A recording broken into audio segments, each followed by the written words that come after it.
নমস্কার, all we eat চ্যানেলে সকলকে স্বাগত জানিয়ে শুরু করছি আজকের রেসিপি। আজ আমি শেয়ার করব সজনে ফুলের বড়া এই রেসিপিটি। সজনে ফুল পুষ্টি ও ঔষধি গুণে ভরপুর, যা বসন্তকালে রোগ প্রতিরোধ ক্ষমতা বাড়ায়। এছাড়াও সজনে ফুল রক্তচাপ ও ব্লাড সুগার নিয়ন্ত্রণে রাখে। প্রথমেই আমি সজনে ফুলগুলো বেছে নেব। টাটকা ফুল ও ফুলের যে বড় বড় কুঁড়িগুলি সেগুলো বেছে নেব। ডাঁটিগুলো বেছে ফেলে দেব। ফুলের যে ছোট ছোট কুঁড়িগুলো আছে সেগুলো আর আমি নিচ্ছি না। সজনে ফুলগুলো বেছে আমি একটা বাটির মধ্যে নিয়ে নিয়েছি। এখন আমি 2 থেকে 3 বার সজনে ফুলগুলো ভালো করে জল দিয়ে ধুয়ে নেব।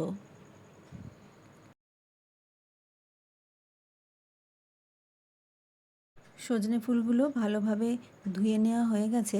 এবার আমি একটা বাটির মধ্যে একে একে সব উপকরণগুলো দিয়ে মিশিয়ে নেব। প্রথমেই আমি বেসন দিয়ে দিচ্ছি। বেসন এখানে আমি 7 চামচ দিয়েছি। এরপর বেকিং সোডা দিয়ে দিচ্ছি হাফ চামচ। পরিমাণ মতো নুন দিয়ে দিলাম। গুঁড়ো হলুদ হাফ চামচ। কাশ্মীরি লঙ্কার গুঁড়ো হাফ চামচ। আর দিয়ে দেবো খানিকটা কুচনো ধনেপাতা ও 2টো কাঁচা লঙ্কা কুচি করে নিয়েছি সেগুলো। আপনারা চাইলে এই মিক্সচারের মধ্যে কালো জিরেও দিতে পারেন। আমি কালো জিরেটা দিতে ভুলে গিয়েছি।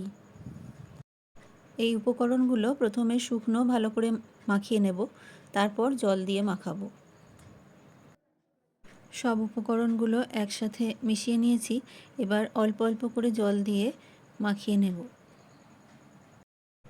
অনেকেই আছে, বিশেষ করে বাড়ির ছোট ছোট সদস্যরা সজনে ফুল খেতে চায় না। তাদের জন্য এই রকম মুচমুচে লোভনীয় বড়া ভেজে দিলে তারা বারবার চেয়ে খাবে। আমি আর 1 চামচ বেসন এখানে যোগ করলাম। মোট আমি 8 চামচ বেসন দিলাম। খুব বেশি পরিমাণ বেসন দিয়ে দিলে কিন্তু সজনে ফুলের বড়াগুলো খেতে ভালো লাগবে না। তাই আমি অল্প অল্প করে বেসন দিয়ে বড়ার ডোটা তৈরি করে নিয়েছি।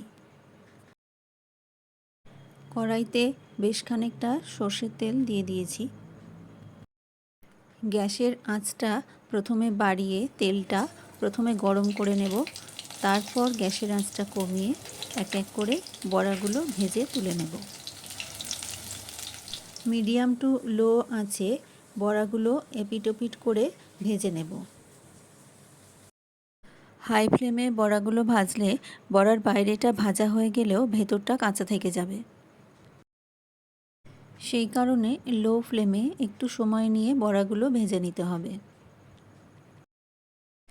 গরম ভাতের সাথে এই রকম সজনে ফুলের মুচমুচে বড়া কিন্তু খুবই ভালো লাগে খেতে। একবার এই রকমভাবে সজনে ফুলের বড়া বাড়িতে বানিয়ে দেখতে পারেন। আশা করছি সকলের ভালোই লাগবে। বন্ধুরা, আমার আজকের রেসিপি কেমন লাগলো তা অবশ্যই জানাবেন। যদি ভালো লাগে তবে লাইক, শেয়ার ও সাবস্ক্রাইব করে পাশে থাকার অনুরোধ করব।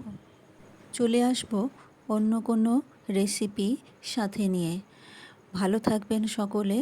ধন্যবাদ।